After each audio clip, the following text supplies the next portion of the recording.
皆さん、こんにちは。未来予想2045へようこそ。私たちの YouTube チャンネルにお越しいただき、ありがとうございます。現在、ネットを取り巻く環境が本当に便利になってきています。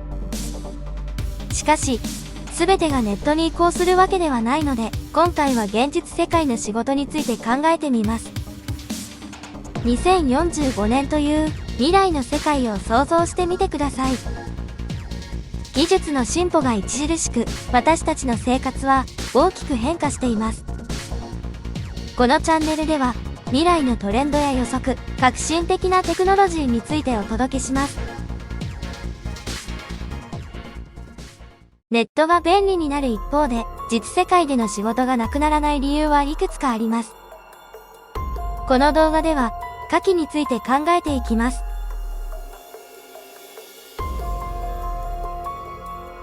物理的なサービスと製品の提供。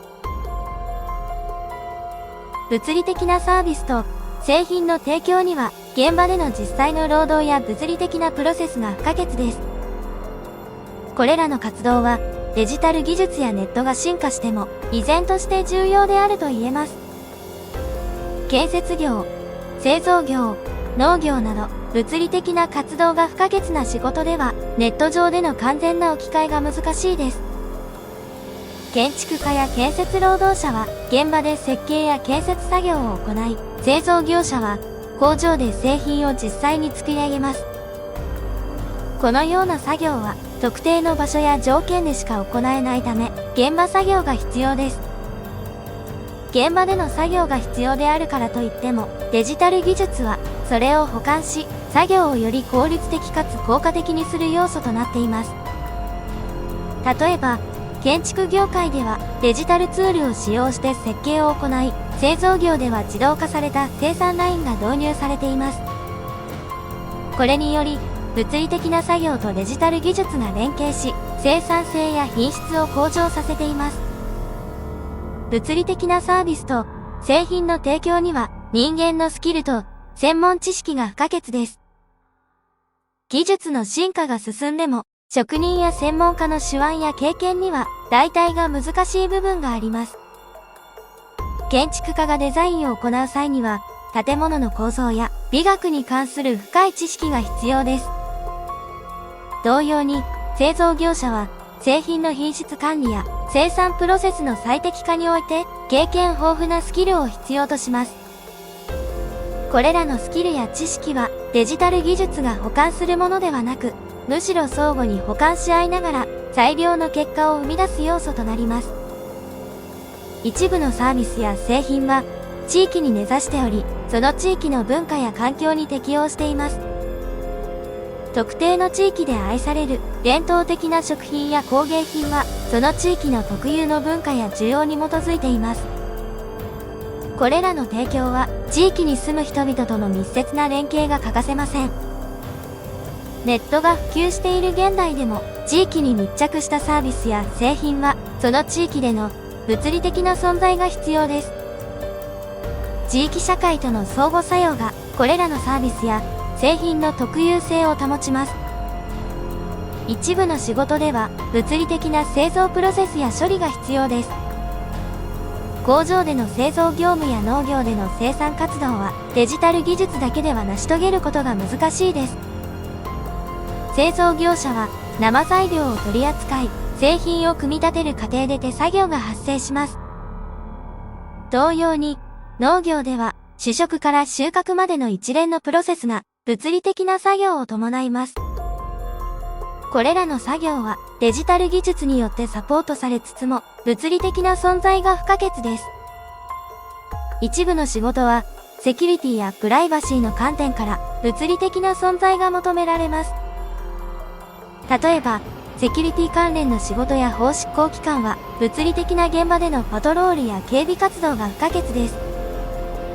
また、医療関連の仕事も患者のプライバシーを保護するために物理的な存在が重要です。これらの仕事はデジタル技術による情報のやり取りだけでは安全性が確保できず、現場での対応が不可欠です。対人サービスとコミュニケーション。対人サービスとコミュニケーションは、現代社会において依然として不可欠な役割を果たしています。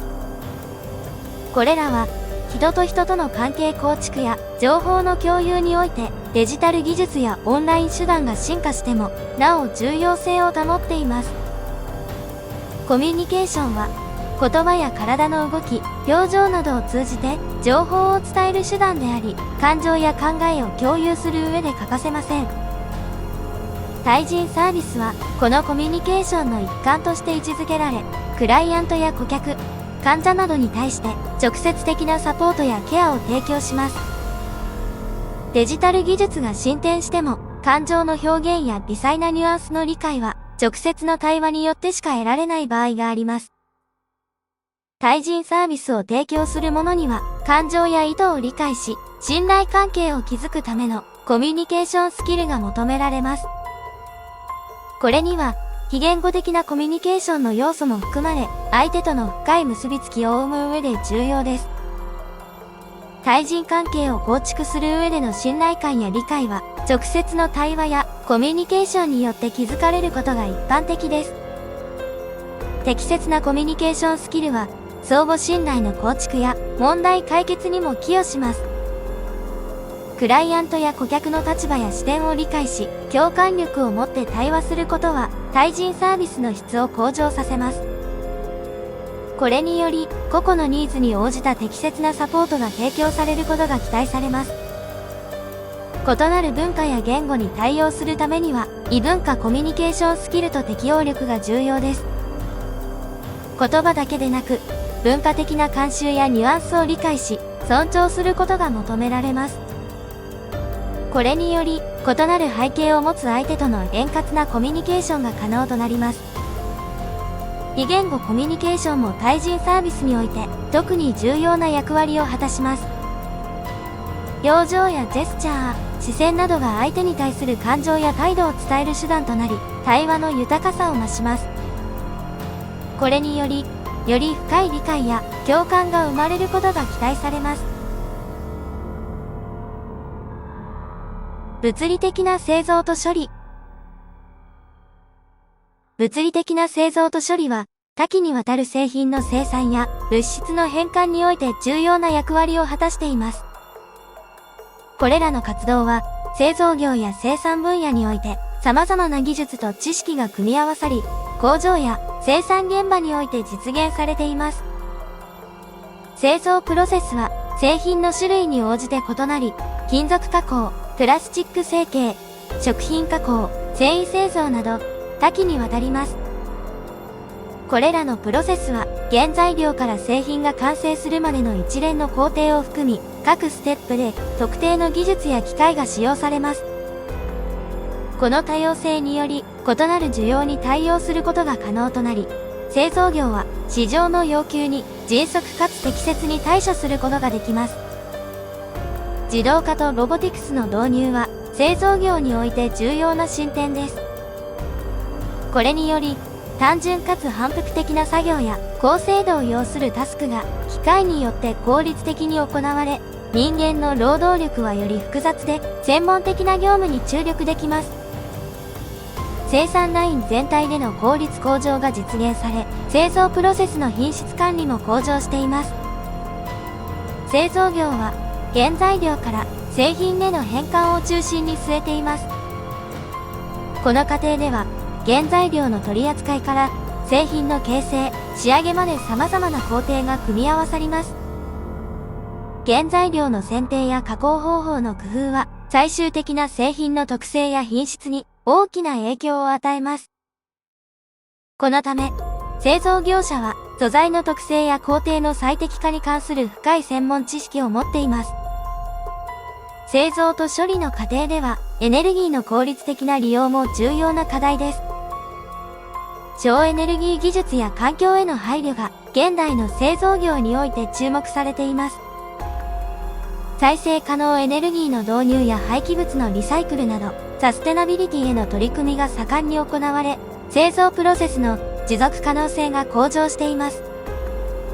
地域サービスと文化的適応。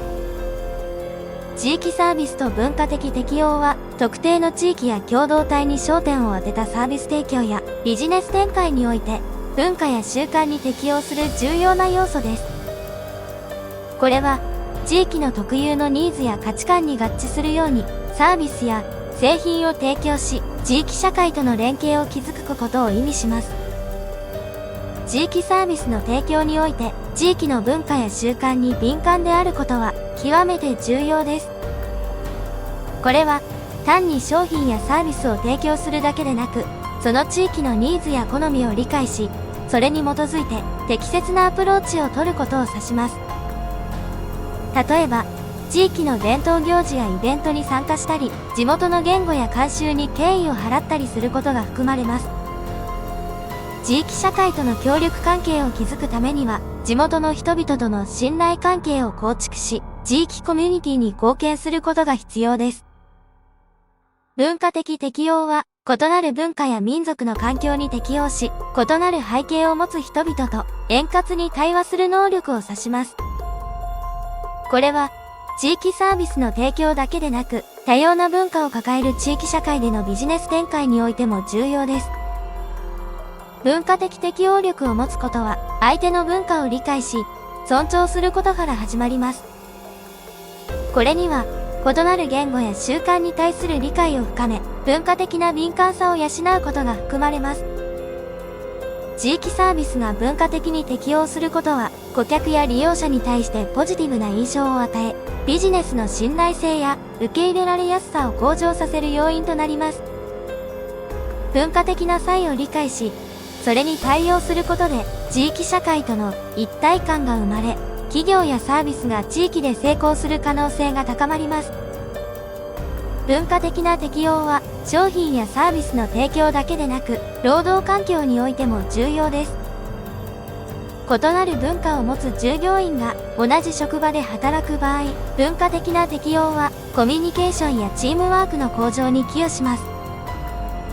文化的な適応力を持つ組織は、多様性を受け入れ、それを強みに変えることができるでしょう。地域サービスや文化的適用は、国際的な展望においても重要です。グローバルな市場に参入する際には、異なる国や地域の文化や慣習に適応し、地元の期待に応えることが求められます。また、国際的なビジネス環境では、異なる言語やビジネス慣習に対する理解が欠かせません。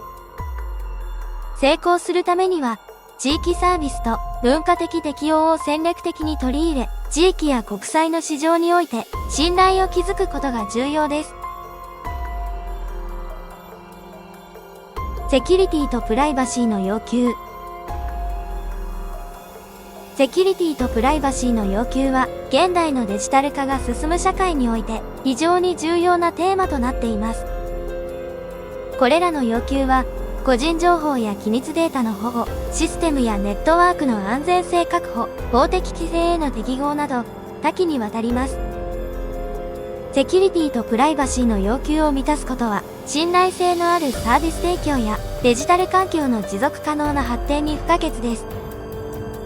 デジタル時代においては、多くのサービスやビジネスがオンラインで行われており、これに伴いセキュリティの確保が不可欠です。セキュリティの要求は、システムやネットワークに対する不正アクセスや攻撃からデータを守り、ビジネスプロセスや情報の整合性を確保することを含みます。これは、組織が堅牢なセキュリティ対策を構築し、最新の脆弱性にも対応できるようなセキュリティポリシーを策定することを要求します。一方で、プライバシーの要求は、個人や組織が自らの情報を適切に管理し、外部からの不当な利用や侵害から守ることを指します。デジタルデータの収集、保管、処理においては、ユーザーの同意を得ることやデータの匿名化、暗号化などが求められます。個人情報や機密情報に対するアクセス制御やデータの透明性を確保することは、プライバシーの保護に不可欠です。セキュリティとプライバシーの要求には、法的な規制も関与しています。個人情報の取り扱いに関する法律や規制、データの輸送や保管における国際的な基準などが存在し、これに適合することは、企業やサービス提供者にとって義務であり、信頼性を構築するための基盤となります。法的な要求を遵守することは、企業や組織が法的なリスクを最小限に抑え、信頼性のある事業運営を行う上で欠かせません。特に近年では、セキュリティとプライバシーの重要性が一段と高まっています。クラウドサービスやビッグデータの利用が拡大する中、データが増加集中することで、その重要性が一層浮き彫りになっています。また、サイバー攻撃の複雑化やデータ漏洩のリスクが高まっていることから、セキュリティ対策やプライバシー保護の取り組みが企業や個人にとって不可欠な課題となっています。企業がこれらの要求に対応するためには、セキュリティ意識の向上と、それを具体的な対策に結びつけることが必要です。定期的なセキュリティトレーニングや意識啓発活動、脆弱性の定期的な評価や対策の実施などが求められます。また、プライバシーに関しては、ユーザーとの透明なコミュニケーションやプライバシーポリシーの整備が不可欠です。ユーザーにとって理解しやすい形で情報を提供し、同意を得ることが求められます。現実世界の仕事がなくならない理由について、ネットが急速に進化し、デジタル技術がますます普及する中で、実世界での仕事がなくなるという懸念が生まれていますが、実際にはネットが便利になったからこそ、新たな仕事の機会や生産性向上が生まれ、実世界での雇用に対する影響は必ずしも否定的ではありません。第一に、デジタル技術の進歩は新たな職種や産業の創出を促進しています。例えば、ウェブデザイナー、デジタルマーケター、データサイエンティストなどの新しい職種が登場しています。これらの職種はネットの利用が前提となっており、デジタル環境の発展がその成長に寄与しています。同様に、ネットを活用した新しいビジネスモデルやプロセスの導入により、従来の産業も新たな仕事の需要が生まれています。次に、ネットを利用することで仕事の効率化と柔軟性が向上しています。テレワークやオンラインミーティング、クラウドベースの協業ツールの普及により、地理的な制約を超えた仕事の遂行が可能になりました。これにより、人々は自宅や遠隔地からでも仕事に参加でき、働き方の多様性が増しています。ネットが提供するこれらの機能により、実世界での仕事の柔軟性が向上し、働く環境がより快適になっています。また、ネットを通じた情報発信や販売活動が、企業や個人事業主にとって新たなビジネスチャンスを生み出しています。オンラインショップ、クリエイターによるデジタルコンテンツの制作や販売、ソーシャルメディア上でのプロモーションなどがその一例です。これにより、実世界での仕事が減少するのではなく、新たなビジネスモデルにおいて様々なスキルが必要とされています。一方で、デジタル技術の進化により、一部の仕事が自動化される可能性もあります。特に単純かつ反復的なタスクは、機械学習やロボティクスによって効率的に処理されることがあります。しかし、これによって失業が進むというのは単純な議論ではなく、むしろ新たなスキルやサービスが求められることも考えられます。総じて、ネットが便利になったからこそ、実世界での仕事がなくなるわけではありません。逆に、新たな職種やビジネスモデルが生まれ、労働市場においては多様性と柔軟性が増しています。これまで以上に重要なのは、個々の働き手がデジタル時代において求められるスキルを身につけ、変化する環境に適応することです。ネットが提供する利便性を生かし、新しい仕事の機会を見つける柔軟性と創造性が今後ますます重要になっていくでしょう。皆さん、今回の未来予想2045はいかがでしたか？私たちのチャンネルをご視聴いただき、本当にありがとうございました。未来の可能性について一緒に考え、語り合うことができたことを嬉しく思います。これからも未来予想2045は最新の情報と予測を提供し、皆さんと共に未来を明るく希望に満ちたものにしていきたいと思っています。引き続き未来予想2045の応援をお願いします。少しでも未来予想2045に興味を持っていただいたら、ぜひグッドボタンとチャンネル登録をお願いします。最後までご視聴していただいてとても嬉しいです。ありがとうございました。